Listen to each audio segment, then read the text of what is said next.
Welcome in to the Dynasty Deal Show. I'm Ty Declare 44. I am joined by Scott at Charles Chill FFB and Shane at Shane Says FF on X. Welcome in. Fridays, 8 p.m. Eastern. We are here once again. Winter storm or not, we are going to be here. So welcome in. Trades and Chills here. $3.99 a month American. Tuning more if you're Canadian. Be here. Get your questions answered live. Get access to everything else the DDFFB members only YouTube page gets access to. Drop those sweatpants in the chat below. Hit a like if you're watching this back when this drops a little afterwards.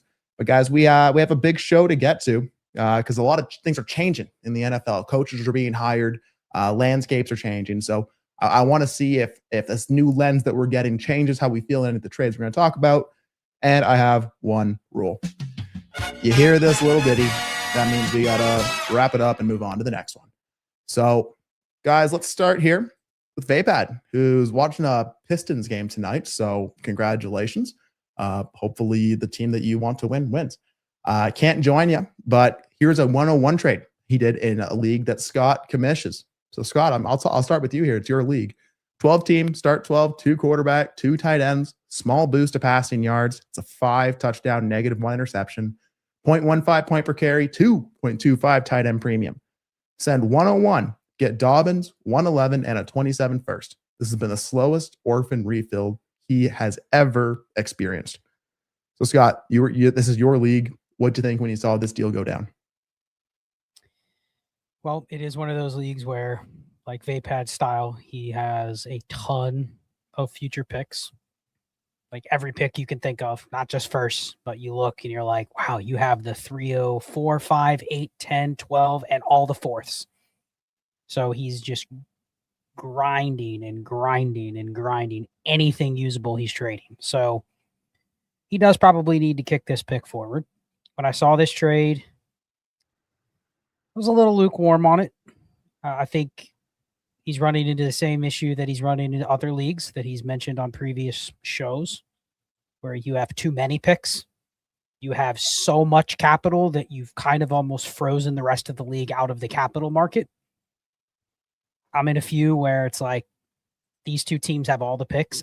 I don't even try to get into the pick market because it just feels like I have no options. And so he was definitely looking for the 27 first. I didn't look at exactly where the 27 first would be, but this is an interesting league. It is the 2.25 premium with start 2. And there's a couple teams that have a lot of the tight ends.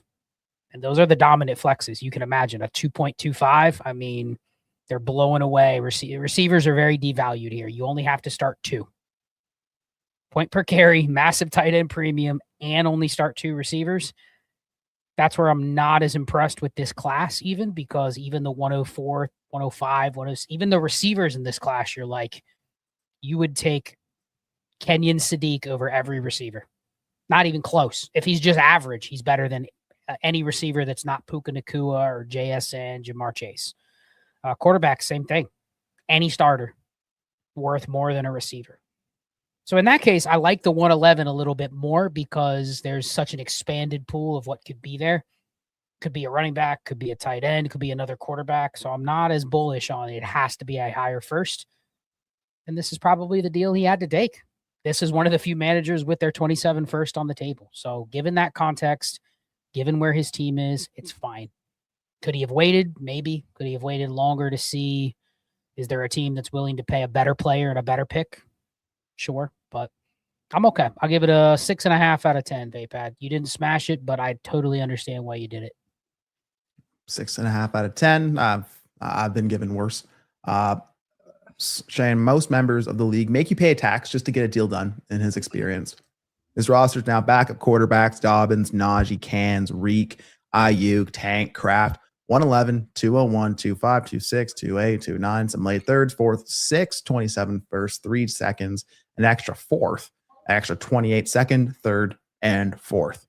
So again, 12 by 12, 2 quarterback, 2 tight end, PPC, tight end premium, 101 for Dobbins, 111, and a 27 first, Shane.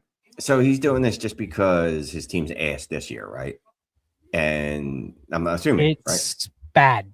That's the medical term. That's a medical term. Very bad. So yes. It's ass this year.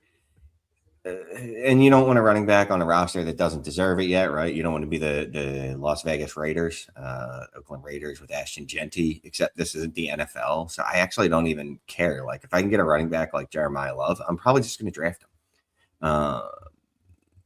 I don't like the return. Dobbins is, I don't want to say he's meaningless because he's more than that, but he's kind of just a guy, right? He doesn't really move me. I guess the 27 first is the bell. That's the apple of the eye, the prize of this trade. It's fine, I guess, from that perspective. Did we get an idea of, like, is this team any good? The team that traded for the 101? Is it their 111? Yeah, I'm looking at the team that he just traded the first from, or that gave him the first. So I don't hate trying to get that team's first. Let me see where they rank on. Give a little bit of a diatribe a little longer here, Shane, while I'm looking up the team. Give a little bit. So starter, I got it. It took me a second to load Dynasty Daddy. So the starter rank for this team is currently 9th. Okay. And they're adding Jeremiah Love.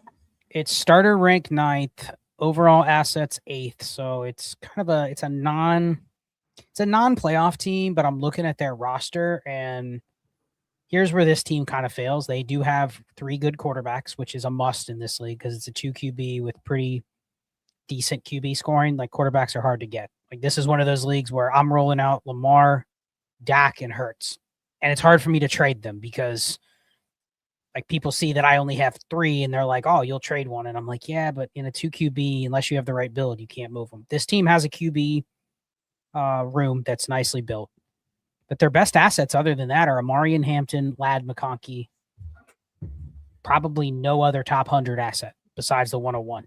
Well, I was going to say Jeremiah Love. Well, they'll add Jeremiah Love, and then we're looking at Michael Wilson, Quinshon Judkins. Those are the best 2 pieces after that in a start 12. The thing that kills this team is no tight ends. They're starting Colby Parkinson, Chiga Okonkwo, and Noah Fant, which in this format, you're getting smoked with those types of tight ends. So I actually don't hate it. I think this could end up a top 5 or better pick next year if I had to bet. Yeah, so that team's not good. So I guess the 111 wasn't earned, maybe? Whatever. I get why you did it. Also, Vapad's team is so far from competing that one player is not going to make the difference. The 627 first, is that what he had? 627 first. Mm-hmm. That's a hell of a position to be in when 2027 is the greatest draft class of all time, which I've said no less than 18 times in my 15 years playing Dynasty. Every draft class has been the best class that I've ever seen in my life, except for the ones that are always the worst. So I get that because he's going to control the 27 draft now. You're pretty much going to have to go through him. So, yeah, I'm fine with it. I hate giving up Love. I've actually done that in a league where I've traded away the 101, and I will say I can attest to Vapad. Maybe it's not just your league. It's a little hard to trade the 101 right now. Yeah. Again, it's January 23rd, right? So that's okay if it's not there right now. I do hope that 101 continues to get more and more exciting, which I just bet it will. I know Vapad's looking for a specific deal structure right now to sell his 101s. He's pulled it off in a couple different spots. I like a convicted bet on a 27 first, especially in a start 12 league. You know, the deeper the league, the more I can work with variance, and the more I want those first in my back pocket as we move through the 26 and 27 seasons. So Vapad, good luck there.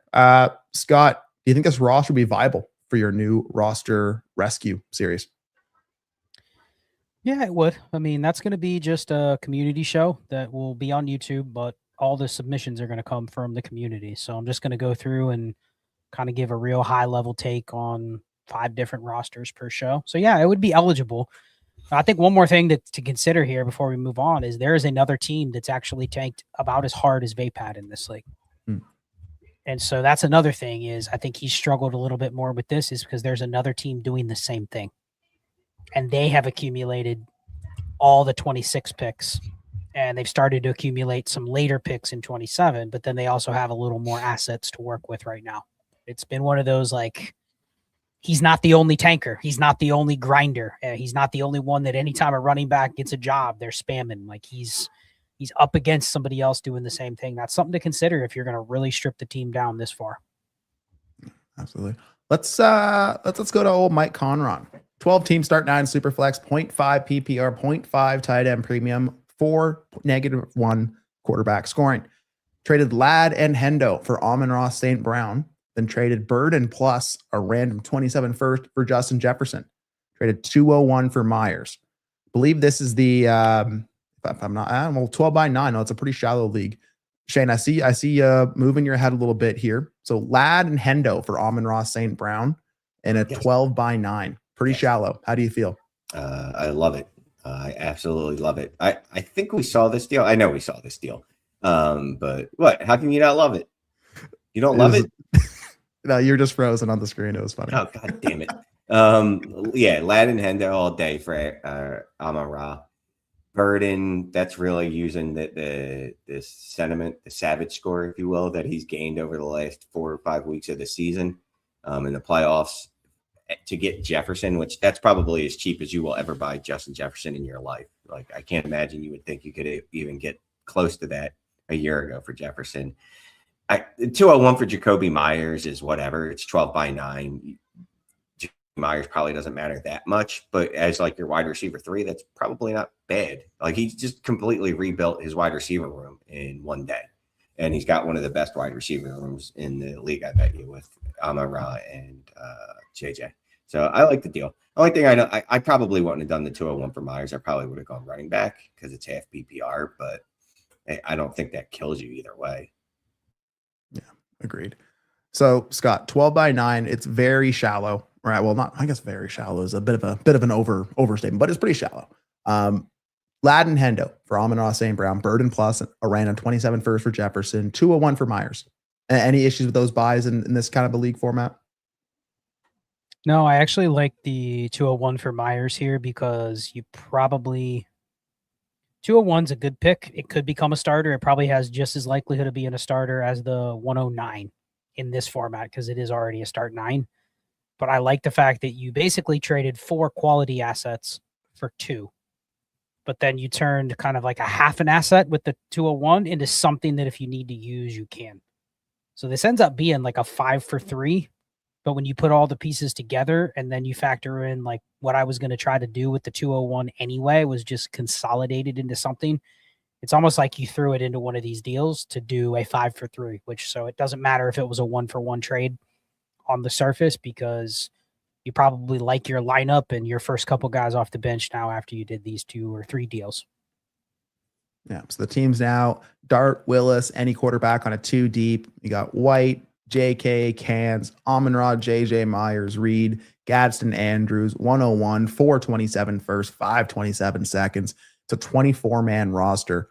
So we got Love loading onto this roster, 4 firsts in the back pocket. Makes you feel better about sending away one of those firsts and Burden to go get that Jefferson. Says you can basically monopolize the backup quarterback market. Would you roll with mostly backups or go for another starter? Start 9, so probably won't need as many flex spot starts. Scott, this question has you written all over it. Yes, we said 26-man rosters, right? 24. Basically 24. Okay, so basically there should be backups hanging out on waivers more so than a typical league. The build, I think, is perfect for it. You don't have too much value in the QB2 right now. I've been sending out some Willis trades trying to sell him actually, but I'm selling him at he's going to be named a starter price and nobody's biting. So it tells me anybody with him is going to wait. They're not just going to sell him for 2/3 or something like that right now. So this is actually the perfect build to lean into it. What you need to avoid the temptation is if there is a good deal that comes up for a quarterback, and Mike knows this, don't get tempted to solidify the position, right? Like this is the build. You're going to probably have to roster Dart, Willis, 8 more quarterbacks, which means you're really cutting into your other starters at the other spots, but you're starting to up tier. He's doing the right thing, Ty. He's up tiering, cutting out roster spots by doing 5 for 3, 4 for 2, right? Mm-hmm. So that he can emphasize the build that he already has. I bet you if this was 30-man rosters, I'm not as aggressive doing what he is, especially if there's another starter or 2.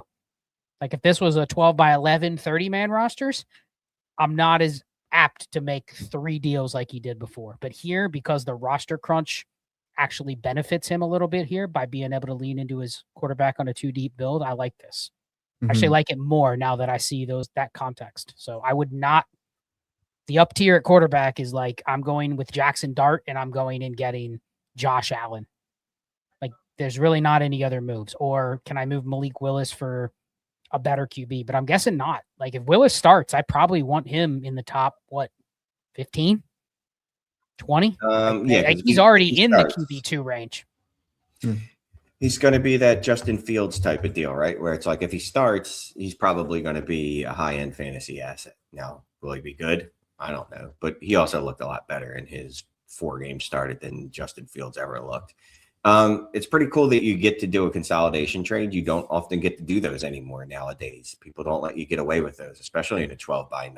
So, like, he found the perfect marks in his league, and I would keep going at them, to be quite honest with you. Yeah. Shane, are you like live streaming SmackDown right now? I saw you give us a nice shot of the ceiling above your head there for a little bit. I'm not really sure what happened. All right. Well, make sure you keep an eye on Shane's facial reactions. He will react about 3 seconds behind us at all times here, but we love you, Shane. You are coming through pretty seamless on the audio though. So you're good, buddy. Well, here, lock in, Shane, for Vapad's 14-by-12 Superflex, 1 point per passing first down, 0.25 per rushing first down, a 0.15 point per carry. It's a start 2, and it's a 2.0 tight end premium. Side note, we need to standardize some more scoring shorthands. I agree. Send 105. Get Olave. Olave is your boy, Shane. 105 for Olave in a 14-by-12. Oh, that's the whole question. Yeah. Oh. So what is the purpose of the 0.51 PPC? I almost don't even need to know that. Start 2 tight ends, 2.0 tight end premium. I guess none of that makes the 104 more valuable to me in this case, or 105. I'll take Olave over the 105. That's the wide receiver 3 of this class, maybe, right? Love, Mendoza, wide receiver. So I'll take Chris Olave over whoever the wide receiver 3 is in this class. And obviously this is a deal you're making to compete, because otherwise you would just make the pick or split the pick into other picks. So I'm fine making this deal. Olave, his Trinity score was pretty good last year, wasn't it, Scott? I don't know if you guys have you gotten to the NFC South? I don't remember you getting to the NFC South yet, but I'm going to assume his Trinity score was really good because he had his best season of his career. Now that he has an elite quarterback, a quarterback that Scott agrees is elite, and Tyler Shuck. So now that he has that elite quarterback, it's wheels up for Chris Olave, man. Olave had a 7.93 Trinity score, 16.8 points per game last year. So it is one of those things, if you want to make those bets on those wide receivers, there is a pretty attackable range here where you can make these kind of conviction bets, especially here today in January. Scott, the roster is now Lamar, Dimes, A-Rich, backups, Etienne, Ramondre, Bill, Vidal, Cans, Shaheed, Pierce, Olave, Dobbs, QJ, Booty, JMCM, Warren, Kincaid, Theo, Barner, 102, 205, an extra 27 first and second, and an extra third. So yeah, decent. I'd agree with Shane. Decent roster, a roster I can see myself winning with. You got the quarterbacks right. You got some decent players. So yeah, send 105. Get Olave. Yeah, it's fine. I mean, I think if you're already thinking you're getting a receiver at that spot, then you like Olave better. I mean, that's a pretty easy evaluation. Same position. You can just hear it. Oh man, I hope if I draft Carnell Tate or Mekhi Lemon or Jordan Tyson, I'm getting another Olave. That's what you hope, right? Which isn't necessarily true, but at the same time, you're probably leaving a little meat on the bone by taking this trade right now. You never know what else could pop up. You do have the 102 as well. So I'm just curious kind of what your plan is going forward, because a team with Lamar, Dimes, A-Rich, backups, like you don't necessarily have to draft a quarterback. Could I have moved the 102 and gone higher? Could I have gone and gotten, I don't know. Could I have gotten Malik Neighbors for the 102? Could I have gone up that range and then basically just said the 105 is BPA? And if it's my shot at receiver, then fine. I mean, I could get on board with doing that still, but I'm fine. It's fine with it. I think the 0.15 point per carry is important to list too, because for me, it right there, wide receivers devalued. And maybe not as much in the Olave range, but still in the Olave range. Just for every Olave I have, that's probably 2 less running backs I need on the roster, or vice versa. So that's it. Fair deal. Gotcha. All right, well, Scott, I'm going to stick with you really quick here. Manic and Chill startup trade. Send 2-8 and 3-8. Get 111 and 811. Startup season, baby. Second and a third for 111 and 811. Do you know what happened in that league specifically? Well, we haven't started yet. So this is the one we're doing live on Wednesday. And I know Vapad's been trying to get these deals done with everybody, move around in the startup. So I'm fine with this. I'd prefer the 208 and 308 pretty easily. But if you have some conviction on the tiers, then I could be fine taking the 111 if you think the draft's going to go in a certain way. But without knowing anything else, knowing that we don't start leagues that are shallow start 9 without crazy scoring, there's probably going to be players at the 208 where people are like, I kind of would have taken them where you took that guy at the 111. So I'd much rather have that higher third round pick. You're dropping back pretty far. Gotcha. Okay. You don't care about my opinion? Fine. Shane, I want to hear everything that you have to say about that startup trade. You hit me with it, buddy. I like that trade for the 208 and 308 side. But no, I get what Vapad's doing to Scott's point. Like you do feel like you're moving up a tier from 208 to 111, right? But you might not be if people go hog wild for the 27 picks and start making. Oh, I should look at the private chat. I'm still freezing. What are you doing? Don't do that anymore. Okay. No, you're good now, Shane. It's like you had a miracle recovery and you look normal, but it was the struggle bus for about 15 minutes. So whatever you were doing, don't do that and continue. You're good. Anywho, sorry guys, gals, everyone watching. Anyway, I get what Vapad probably feels like he's moving up to another tier from 208 to 111, and in most drafts you would. But with the 26 and 27 picks in this class or in this draft, I'm just going to guesstimate that at least 3 to 4 rookie picks are off the board by the time I pick at 208. I'm just going to guess. And if they're not, there's probably going to be one that goes off the board at 208, then 211. Oh, no, wait, I have the 201. Never mind. So there's definitely going to be at least a rookie pick gone by 201, then 208, then again at 308, and then again at 311. So I get what Vapad was doing. I just felt I was trying to make deals both ways, to be honest with you as well. Just trying to get some movement, and Dewey Cox really put the what's the word? The pressure on, because he kept making deals. So I felt the need to make a move. So I was happy with it. I tried to send Vapad back like the 10th to start. So he negotiated up to the 8th. So I think he did well. Perfect. I like that we get the behind the scenes looks of what actually happens in these leagues and with these little subtle contexts. So thank you guys for bringing that there. Let's go on here to FF Matt D. What's up? 1 of 2, 12 team start 10 super flex, a 0.75 tight end premium. We got Allen, Dak, and backups, Cook, Monty, James Conner, Corum, Tracy, Rico, and Gainwell.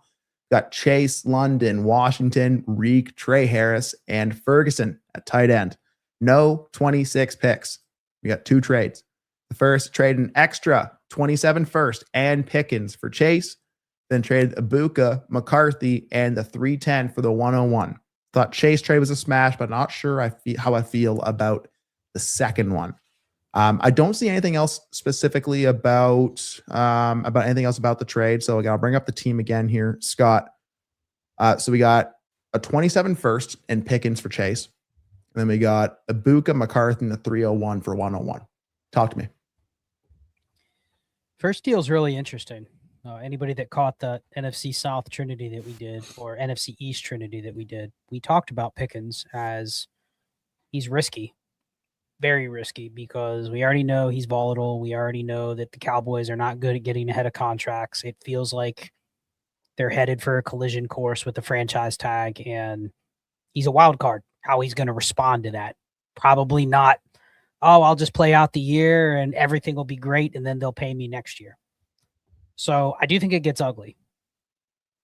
At the same time, though, looking at his Trinity, like, he was just better than CeeDee Lamb.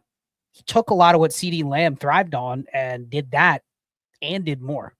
So I'm not saying he's better, but I think you have to look at this receiver core more than any others, more than Smitty and Brown, more than Higgins and Chase. Like Pickens is closer to the alpha there than any of those guys ever were to the alpha that we would have already put them behind.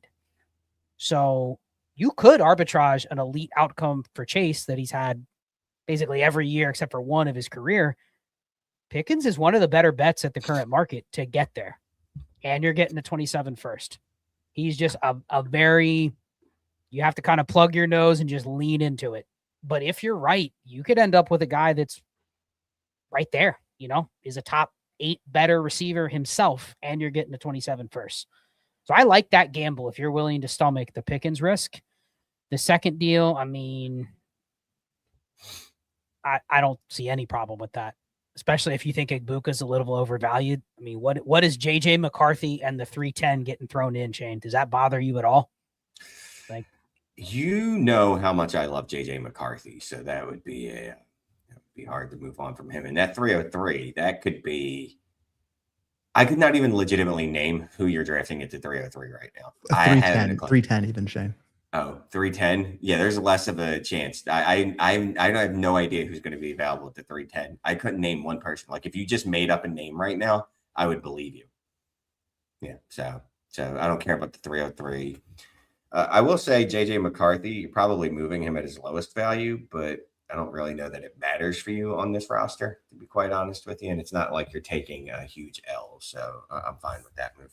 Yeah, that's probably a fine repurposing that value of JJ McCarthy elsewhere on your roster.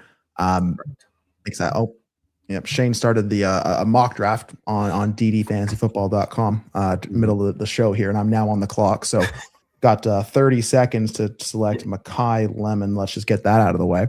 But back here to FF Matt D. I mean, yeah, like I like the team. I like the construction. I like what you've done here. 27 first and Pickens for Chase. That's interesting, right? I think you can probably have more options, more runway on the Pickens 27 first side, maybe a little more creativity. But I like just getting Chase at a 12 by 10. You're never going to feel bad about that. And then Ibuka, McCarthy, 3-1 for the 101. This roster, I think a guy like a Love really does fit well. I also think getting that 101, it also gives you an avenue into maybe some other elite running back, whatever other things you want to do. So I don't mind getting that 101 right now for that price and then figuring it out down the line. By the time rookie drafts start, where do we think Jeremiah Love's going to be in startup drafts? I know I just said rookie drafts, but where do we think he's going to be running back wise? What number? Running back 5? 3? 6? 3. Running back 3. So it's going to be, you got it as Gibbs, Bijan, Love. Are you taking H-N over him? He surpasses H-N because people just are looking for any reason to move H-N out with McDaniel leaving. I think Hampton could get there when they're with him. I think it's Hampton, Genty, and Love. Those are the 3 first round running backs that, depending on who the Raiders hire, I can see both Hampton and Genty, people being excited for them. If the Raiders hire like Kubiak, then it's like, man, the Raiders and the Chargers offenses are at least not going to be the problem. You know what I mean? But I think he's up there. I think, especially if he goes in a good spot, like Bears, Chiefs, somewhere like that, he's might be ahead of Gibbs, to be honest. Like people may go like, if he goes to one of those spots, if he goes to the Bears and they cut DeAndre Swift, you don't think people would have him as RB1 in Dynasty? I don't think so. I think Gibbs and Bijan are locked and loaded in 101, 102. I could see him jumping literally everyone else on the list now. Like absolutely. So 3 to 5. Yeah. Yep. Yeah. You'd have to see it first for him to actually jump those guys. And I think that's totally fair. But yeah, 101's a vehicle for something. Just how does it help your roster? It's guys like Vapad, we see him trying to move on. Like I'm thinking about is your roster ready for Bijan? Kind of hammer we hit ourselves over the head with that one draft cycle. So yeah, good luck. We got to navigate that on all of our rosters. Our guy Michael Fox, he's got to navigate this 102 this year. What up, family? What is the return for 102 in Superflex? 1 tight end premium. So 12, 30 flexes. So he has some other context here. So he's a contender. He was offered Laporta and the 104 for the 102 in this format. Offered to Laporta and 104. Okay. Tight ends are Kraft, Kelsey, and Andrews. I'll stop right there. You have a decent tight end room already. Are you taking Laporta and 104 for the 102? What was the premium again? +1 tight end premium.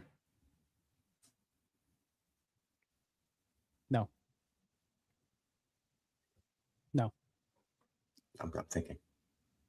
No, I'm going to pass. I'm going to pass right now. You know why? Because I'm looking at his team, and do I love his tight ends? No, but I have a lot more flexibility if I'm willing to be creative. I mean, is this the same team that has Herbert, Mayfield, and Mahomes, and you're sitting on the 102? Like, you can't look at this as I don't need a quarterback, so I'm willing to trade back. It's more of I now have flexibility to trade from a place that, and maybe he absolutely just loves Sam Laporta, and he wants to add Sam Laporta to this team, but it's probably not the one where I'm like, let me add another tight end. You know what I mean? Mm-hmm. So I'm keeping the pick, but I'm willing to be more flexible in what I trade, knowing that I have probably Mendoza sitting in my back pocket.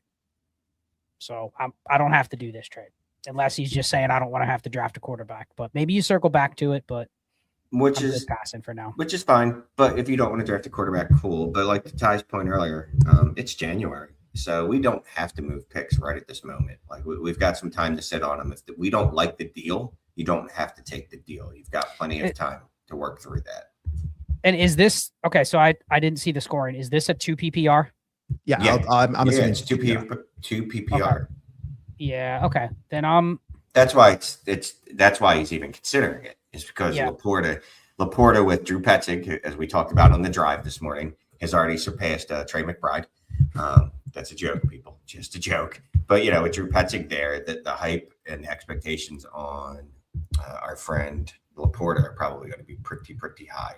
So that's I'm assuming that's why he's considering it. And he probably doesn't see much of a difference from 102 to 104 because he doesn't need a quarterback. And he probably doesn't care if he got which wide receiver he got at 104 if he went that way opposed to 102. Yeah. I'm taking the trade now. Ty, you agree? Well, I'm thinking, what's the dominant flex here, right? I read that as a start. If I'm reading this right, I see to start 3 flexes, so I can start to 4 of them every week. Like I'd feel pretty easy just pumping one of those flexes being Laporta every week, and then you get the 104 as well.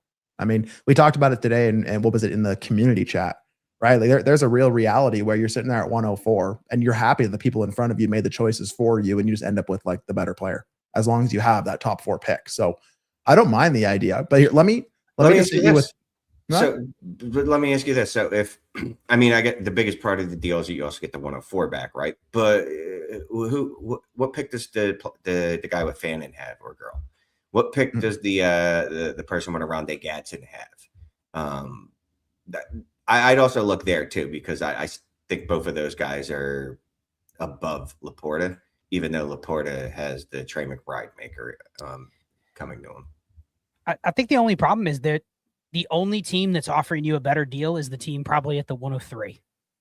Because the 102 is going back. So it's like, unless the 103 is willing to give me their Fannin and 103 for the 102, then like this is the perfect type of deal where you're splitting in this format. Yes, you think whoever the receiver is at the 104 is going to be great, but if Laporta is good, he's going to outscore most receivers in this format. So, like, I'm already getting arguably the best player-ish with Laporta. And then I'm only moving back 2 spots. I almost kind of, not given my quarterbacks are spoken for, Ty, I almost want to now take the 104. Can I go get Fannin with that? Now I'm starting to, build I have all of the flex tight ends that are on the higher end of the totem pole. And I'm out of this class because when I see a 2 PPR deep league like this, 2 things are true. Receivers are devalued because the tight end premium fills more of the flexes, and it's deeper, which means as that wide receiver line flattens off, more receivers still have to hit the flexes here because it's start 12. So it really makes that receiver threshold more important to hit. Like you have to hit on that pick. If you just draft another, let's just say you get something in between like Quentin Johnston and Jordan Addison. That's not a victory compared to trading it out to get Fannin or somebody like that. So I'm actually doing it and then trying to move the pick. Yeah. So you go ahead, Shane. I was just going to say, can you get Fannin in this league? Michael should know. You should know what you're able to do. I mean, the fact that you can get the 104 and Laporta on top of the 104 for the 102 is probably a good omen that you can buy tight end still in this league fairly cheap. Yeah, I'm definitely starting with Fannin before I go to Laporta. Personally, I'm starting with Fannin before I go to Laporta. But honestly, man, if I'm sitting here and I see Laporta and 104 for 102, I'm just gonna do it. That feels right. I stay in the same pocket or range. I get a guy that I know is gonna be in my lineup. That feels pretty easy to me. I will say, Mike, just see who has the 103 and the 105 and what tight ends they have. Just curious to see if you can just keep copy pasting this deal. Exactly. That'll do. If Love falls to the 102, he's ecstatic. He has a better chance of winning the lotto. It can certainly feel like that, but hey, we've done this before, right? If a quarterback falls in the right spot, things can change pretty quick. Yeah. You got Herbert, Mayfield, Mahomes, Watson, McCarthy, O'Connell. We got McCaffrey, Irving, Aaron Jones, Roshan Johnson, Tank Bigsby, LaQuint Allen, DJ Giddens, CD, Evans, Ladd, Jawan, Rice, Keenan, Shakir, Rome, Odunze, Kelsey, Andrews, Ertz, Kraft. We got 102, 406, a third, a fourth. Goodness, you have put everything in there. We love it. Trade 102 for Laporta and 104, or 102 for Brees and T. Higgins in a 12 by 10. Do you have a preference there, Shane, between the Laporta and 104 for 102 or 102 for Brees and T? I prefer 102 for Brees and T. Yeah, I still think I like the Laporta deal better, actually, based off the settings. I don't really care for T. Higgins. So that's not enough. No, I don't want to do that. Given the choices, I'd rather the Laporta and the 104. I still have the really high pick, even though it's not the 102. I'm getting the player that's best suited for this format. What was the PPC on this? I don't remember seeing one. Was there a PPC? I don't see a PPC there. Yeah, if there was a PPC, then it's a different conversation, because I think Brees in a PPC league could absolutely smash, assuming he gets to an offense that isn't a dumpster fire. T doesn't move the needle for me enough. But I'll say this: if there was like a tight end instead of T, then we could talk. Okay. Hey, Michael, I got to move on to the next question, but listen to the roster construction series on the podcast feed, because I talk about this. In these two PPR or 175 leagues, the higher ceiling is actually the tight ends. So when you kind of debate T versus Laporta, like the median is probably T outscores Laporta. But if Laporta hits kind of like his ceiling, let's say he gets like 90 catches and like 1,100 yards, like 90 catches in a 2 PPR plus 11. I mean, you're talking a guy that could score 300 points. T. Higgins probably isn't scoring 300 points. That would be like 17, 18 points per game. He'd have to have like his best season ever to hit that. And that's where you're starting to bet on like a very high percentile outcome. Laporta hits even close to that. Like the points just add up. So the tight ends actually have a higher ceiling when you're in this range, which is interesting. Good luck, Michael Fox. You got, if that's in your inbox here in January, that feels like a fun league to be a part of. I'm excited to see some more deals on this show to really tune that thing up. Good luck. Let's head over to McQuinn. No trade, but a question. Do you guys play in any leagues with point for punt return yards? I'm in one with 0.01 yards per kick / punt return yards. He won last year and only have 2/4 to my name. He's thinking of exclusively targeting wide receivers with likely punt return chances. Seems a better likely chance of return value. Also, any guys to target, guys like DK, Luke McCaffrey seem obvious. Any others? Scott, I was really impressed you're able to point the right direction. I always get it wrong, but Shane, we're going to go over to you here in crystal clear HD. Any guys that you're exclusively targeting with the punt return yardage, or just how do you approach that? There was Kavontae Turpin and Malik Washington. That's correct, right? Malik Washington in Miami. I also like this strategy because I got DK in a league and he put up, I think, like 25 points one week on like 3 receptions. But the key to it is, and he seems to understand this, hopefully, you have to find a kick punt returner that actually also does produce a little bit as a wide receiver. But yeah, Kevontae Turpin and Malik Washington are two of the dudes that I would target. I'm just trying to look it up. There was another couple people on that list. No. Yeah, Malik Washington and Kevontae Turpin for me. Those are my top two after Chimere DK. Yeah, I heard Shaheed. I'm sure there's more we're not thinking of, but so here's the thing you got to watch. I said this to Shane the other day. You actually don't want guys on your team to have punt return skills. You want them to be better than that, right? Like, there's very few players that are good starting players that also are return specialists, and they maintain that throughout their career. So like DK could be that. He's probably one of the ones you'd bet to be the exception.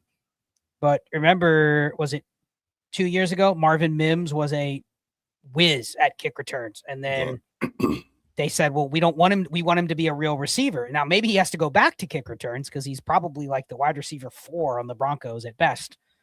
But like these things change. So punt returns are a little tougher to buy into because punts are just less likely to result in yardage. A lot of punts are fair caught, not even fielded. Kick returns are different. You have kick return yards and you find the right kick returner that's like getting 6 returns a game just because, random guys like Charlie Jones.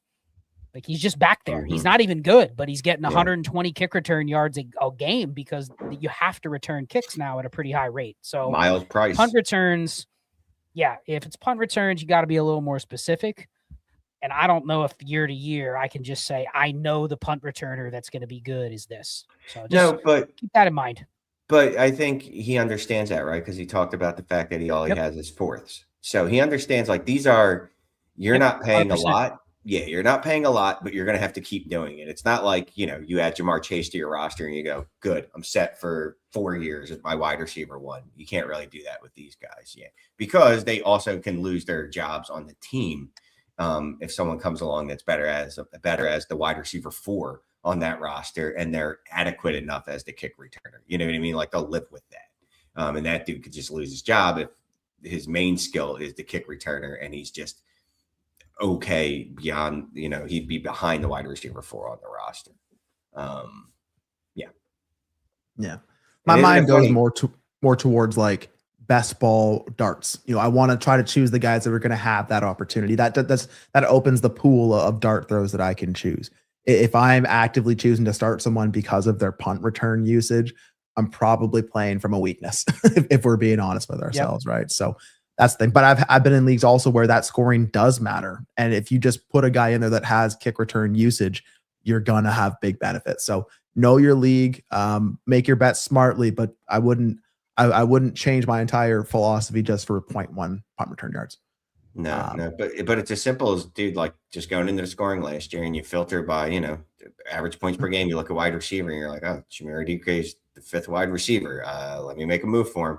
You know what I mean? To make a run for a title. But yeah, next year, who knows what happens? Maybe he takes on a bigger role as a wide receiver. Probably not. And they decide they don't need him as much or don't want him as much on kick returns. All right. That is enough punt return talk. It is also a little over 15 minutes left. So we'll start to tighten it up a little bit here, get to the rest of the trades in the chat. Thanks everyone that's been here live, pet and everything. We were thinking it might be a shorter show tonight, but that is not the case. The people brought the questions and we are happy that we're here. CJax one is here. Me again, 12 team start 10 lineup. We got May, Patrick Mahomes, Bijan Javonte, JJ Neighbors, Amon-Ra St. Brown, T. Olave, Ibuka, Adams, McBride, Hunter Henry, and Cans. For retail purposes only, Shane, trade 108 for Brian Thomas Jr. He has 327 firsts. Love you guys. Well, we love you too. Shane, do you love this deal? Trade 108 for BTJ. Not really. I'd rather add the 108 to one of these other wide receivers and try to tear up. And I like BTJ, but he clearly doesn't even like BTJ. He's just trying to traffic him. He's just trying to move him on. And I don't know that you're going to have a narrative hit that's going to make BTJ's value rise between now and next season. I don't see where that narrative comes in. I know there'll be the usual, like, oh, his 3rd year, he'll bounce back, blah, blah, blah, blah. But when you take a step back and you're like, yeah, but they still have Jacoby Myers. I don't know. I think I'd pass on this. I'd rather use the 108 in another way. I'd like to think that you could, it's a smart move to buy now and then just bet on the runway and the the value spike later on. But I mean, JJ Neighbors, Amon-Ra, T, Olave, Ibuka, Adams, you got another tight end there as well for the flex already. I feel like that probably just muddies your water enough. I mean, 108 feels like a pretty cheap price now, but we say like we do it every year. We talk down the class, we talk down the picks, and then as we just sit there and review mock draft data and watch film and look at stats, we get in love with people, and just people get more and more excited about the class. Is it good? Who knows? But people will be excited about 108. I think I'd agree. I think I just hold, honestly, just let me hold 108 just into the season here, but decent price. Scott, you have 15 seconds on this one. 108 for BTJ. Not doing it. We're getting a little too obsessive with just getting every receiver that we love. And I'd try to do something else with the 108. Kick it to a 27 first. Can I get a 28 first and a running back? I mean, this team's already pretty stacked. Like, you're sitting Devontae Adams and you're going, when would I ever play him? And that's a sunk cost. So yeah, just being more creative, kicking the value ahead. You're already ahead of the game. Cool. Good luck, C-Jax.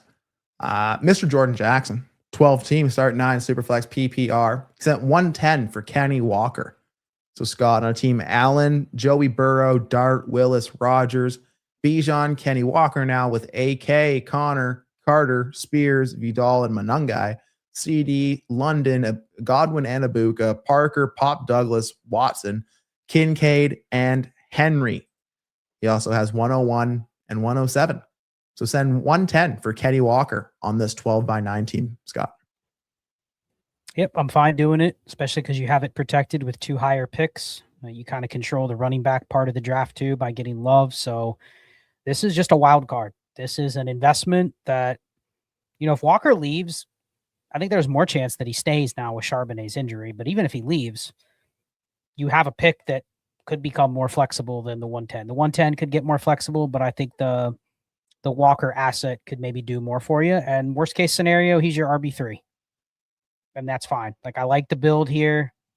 Yeah, I'm good with the deal. This is the kind of player that if someone sent me a random Walker for one of my later firsts, I may say this roster doesn't want to do it or this roster does, but it's not an insulting trade on either side. So if you just want to get out of those picks, perfect.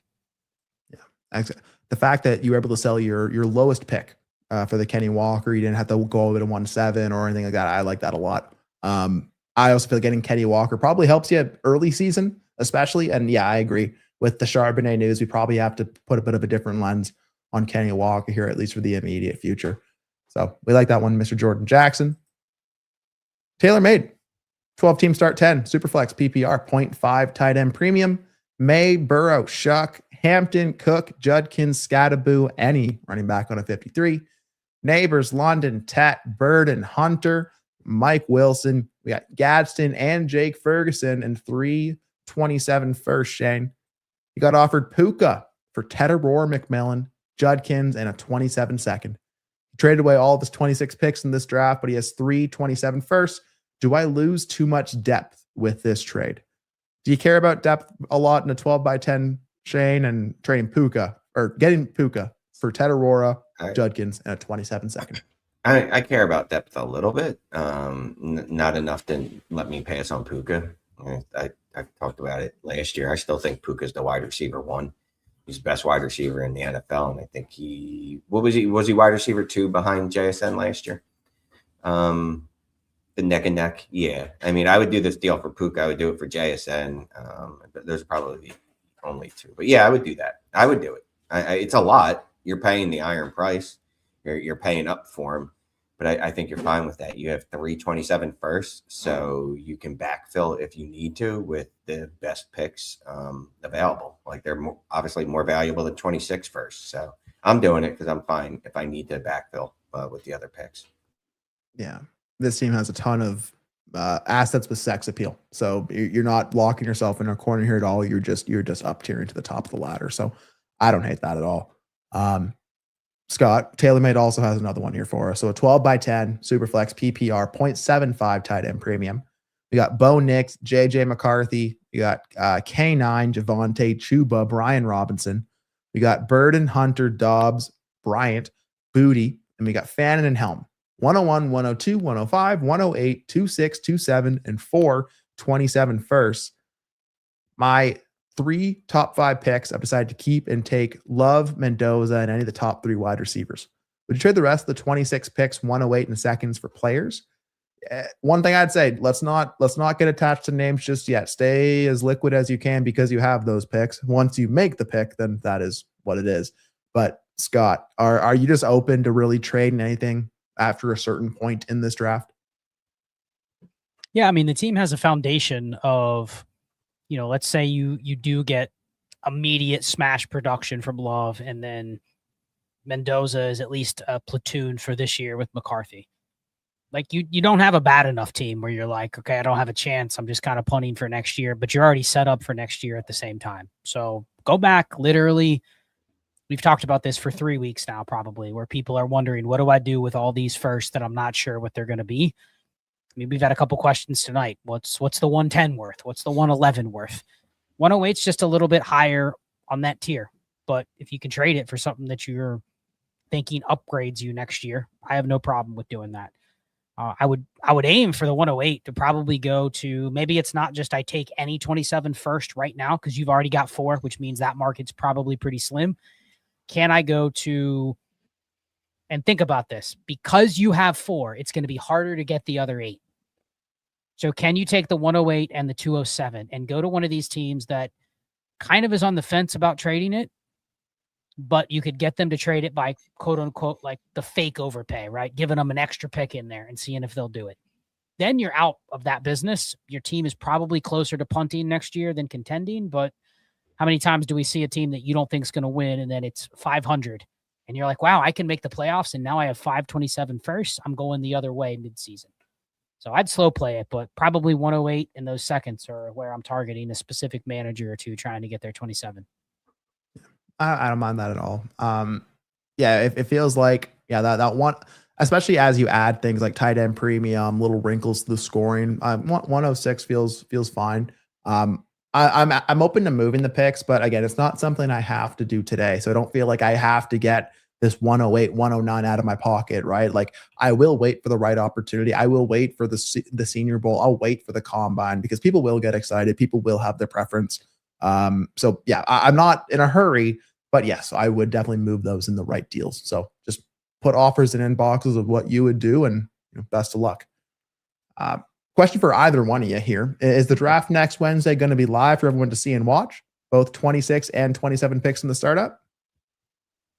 Yeah, I mean, the answer is yes. And it will be a 2.5-hour stream. Right. So it'll literally be just a live draft with Shane and I commentating.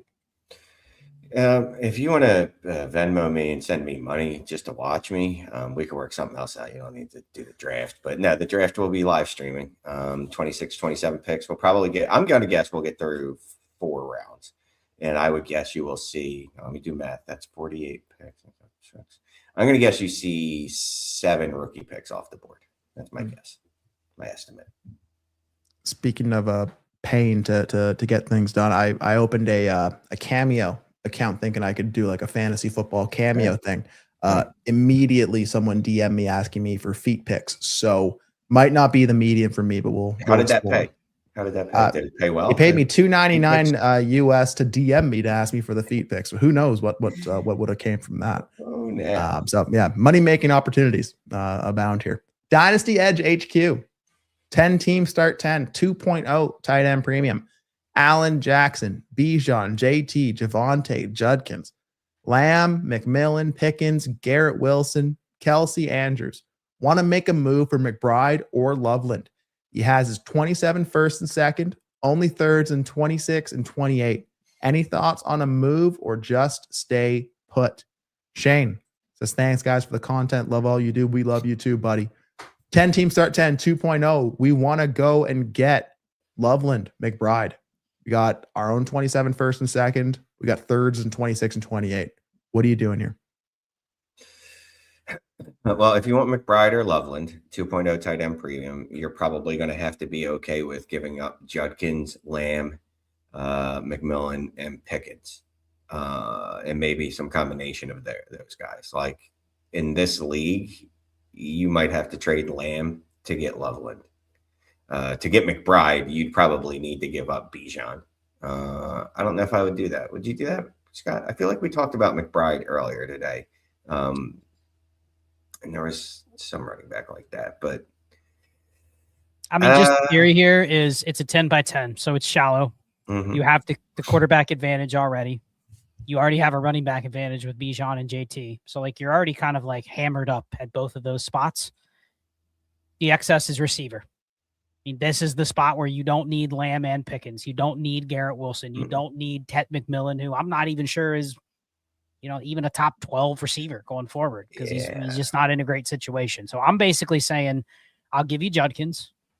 I'll give you almost any receiver of your choice, but I'm probably starting to McBride. But I'd have no problem giving up like Judkins and Tet for Loveland or Judkins and Garrett Wilson for Loveland in a 10 by 10 where the premium is both dominant flex worthy and you could use a better starting tight end and then move like Andrews and Kelsey in the flex. I'm fine with that. But what if he comes back to you and he's like, to hell with that. You want McBride? I need your Bijan. Balls to the fire. What are you doing? No. Okay. Because I'm going to bet that I'm going to bet the roster is also probably pretty shallow here, Scott. So 10 by 10, you don't have to always climb up the tight end ladder. Like there's plenty of options you could also find at tight end. So I'm not trading my Bijan just to have the elite tight end, but I hear the conversation. I mean, I have no problem. Yeah. Trading trading out of the wide receiver range, trading that Judkins. That's no issue to me. I don't think I'm trading Bijan to make it happen though. But so Judkins and some combination of Judkins, McMillan, Pickens would be fine. Yeah, you can probably get something back on the arm if you're going like what Judkins, McMillan. You can probably get something small coming back for like a Loveland maybe. Yeah. I would try that. I'm not. Yeah, not. Don't get too crazy, but go get yourself some McBride there or some Loveland. All right, Jake Pierceful, last one of the night here, Scott. 12 teams, start 10 Superflex. How scared are we of Travis Hunter? Is a 27 second and a 28 third a good get out price? Currently have 2 27 first and 3 27 seconds. Also 204 for QJ. Thanks, guys. So I'll hit. Give me answers to those two there. I have some team context as well if you want it, but I want to hear your initial thoughts. So Jake, interesting because Ray and I just talked about Travis Hunter on the Community Chat Friday show that we did. That if you're in the Discord, got to hear it. I don't buy that Travis Hunter just is dead. I do think a lot of the risk that he had going into last year is just exacerbated now because we've seen a year. He didn't smash on offense. And you can't ignore the fact that they actually got pretty good receiving production out of the guys they had down the stretch with Washington, Myers, BTJ, and Brenton Strange. So like those guys aren't going away. So right there, if you didn't even tell me what Travis Hunter's outcome was going to be, it's hard for me to bet that he just goes in and is just better than every one of those guys. It's possible, but I do think he probably starts in some sort of just part-time platoon role where here's the thing. If he's good enough at receiver, he is a good investment. Maybe not for the middle of next year, but down the road where they're not going to have Parker Washington and Jacoby Myers and Brian Thomas and Brenton Strange for 2 more years, probably starts to break up sometime in between now and 2028. So I think Hunter's a good investment. Like he would be one of the guys I'd be fine paying the 111, the 112, that type of pick for, because I can see the path where people want him again. So I'd rather do that than take what you're being offered here. At the same time, I'd try the 204 for Travis Hunter before I'd give it up for Quentin Johnston and let the other person say no. So I think in this case, like he has Travis Hunter, but if it was the other way around, I'd rather go after Hunter than QJ. So it's probably right in that range, like maybe 110 to 204. And some people are going to go, no way, I'm going to wait. Other people will go, I'm scared to death that he's going to play cornerback. I'll take him. You give me the 111, Shane. You'll give me Travis Hunter? Absolutely. I'd give him for the second and the third. I'm actually a little shocked. I'm a little shocked you would take you'd prefer him over QJ, to be honest with you, because as you're going through your soliloquy, that's not the right. I tried. It was so close, but it didn't come out anyway. As you're going through that, you noted, oh, you might have to wait for him for a little bit. Yep. That's not really your thing, right? If I have to wait for him, that means I can buy him later. I don't need him right now. I don't. That's probably true. I don't buy with a plan. Yeah, I don't think I'm saying this because I want people that buy him, because there's a lot of other people, a lot of other communities besides ours that are still in on it. Is Travis Hunter better than every receiver in this draft? Like I think us as a whole are lower on him than 90% of the Dynasty community. So I just, that's probably be aware of that. Well, I mean, he was touted as being Justin Jefferson-like. So it's hard to move off of that after one season. And he had that one good game there. He's really good. And then he tore up his knees. But the path there is a little scary, but to Scott's point, if you want to buy him and then because you think you could flip him, go for it. Absolutely. Yeah. I was pretty loud on Hunter in the draft process for sure. He had that game and then got hurt. They brought in Myers. I feel like I want pieces of the Jacksonville offense. I don't know which ones every week. I know as long as I have Parker Washington, I'm going to be okay. But just you got to make your bets. A second and a third. That's you don't need a lot to go right for that bet to pay off. And I agree. I'm going after Hunter before I'm going after QJ. But we'll leave it there for the last Dynasty Deal Show in January. So thanks everyone. Enjoy some football this weekend. And a big thank you to Vapad, Mike Conron, CJax1, FF Matt D, Mr. Jordan Jackson, Michael Fox, McQuinn, Taylor May, Dynasty Edge HQ, Jake Pierceful, all of you for joining with us today. We are the Dynasty Deal Show.